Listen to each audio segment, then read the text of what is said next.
Това е Скалпът говори. Тук не гадаем, а разбираме защо скалпът ти реагира и какво всъщност му е нужно. Ако косата ти се омазнява още на следващия ден, ако губи обем, ако усещаш тежест в корена, има голям шанс да правиш една от най-честите грешки. Опитваш се да миеш по-рядко и логиката изглежда правилна. Ако мия по-рядко, ще се омазнява по-бавно. Но реалността е точно обратната. Мазният скалп не е просто повече мазнина. Това е нарушен баланс. Себумът се произвежда постоянно, но когато има натрупвания, мъртви клетки, остатъци от продукти, той няма как да се разпредели нормално. И какво се случва? Скалпът започва да компенсира. Омазнява се по-бързо. Затова първата стъпка не е да миеш по-рядко, а да почистиш правилно. И тук идва нещо, което повечето хора пропускат. Шампуанът сам по себе си не е достатъчен. Ако има натрупвания, ти трябва нещо, което да ги разгражда. Затова в системата започваме с почистване в дълбочина. Пилинг за скалп с АХ киселини. Тук не говорим просто за ексфолиране. АХ киселините, като млечна и гликолова, разграждат връзките между мъртвите клетки. Салициловата киселина подпомага почистването на себума в порите, а съставки като алое, пантенол и алантоин успокояват скалпа, за да не реагира. След това идва измиването.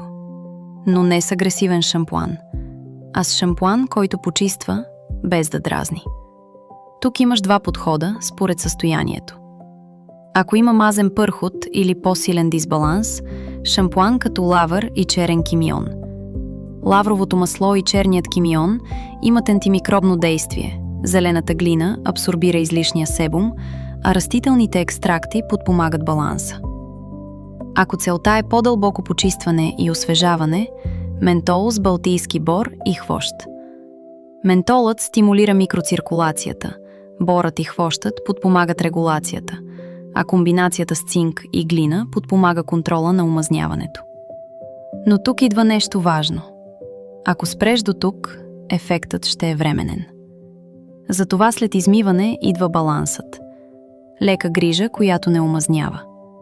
Хидролат от розмарин, лавър, коприва и хвощ. Той не лекува, но подпомага средата на скалпа. Намалява омазняването и подпомага укрепването. И още една често срещана грешка – нанасяне на балсам в корените. При мазен скалп балсамът е само за дължините. Балсам като косата на Вероника има смисъл, когато косата е суха по краищата.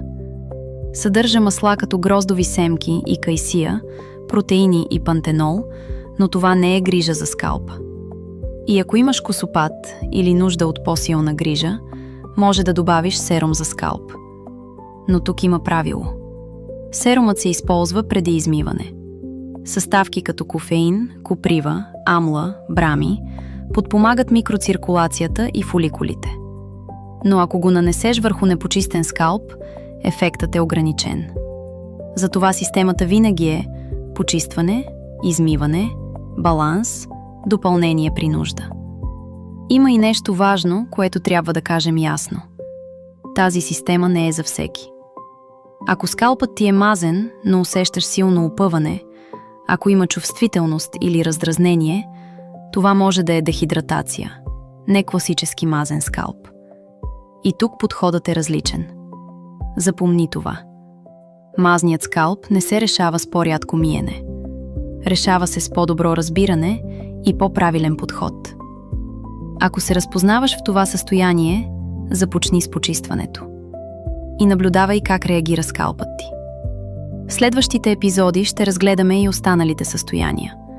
Сух и чувствителен скалп, за да можеш да изградиш точната грижа за себе си. Живица.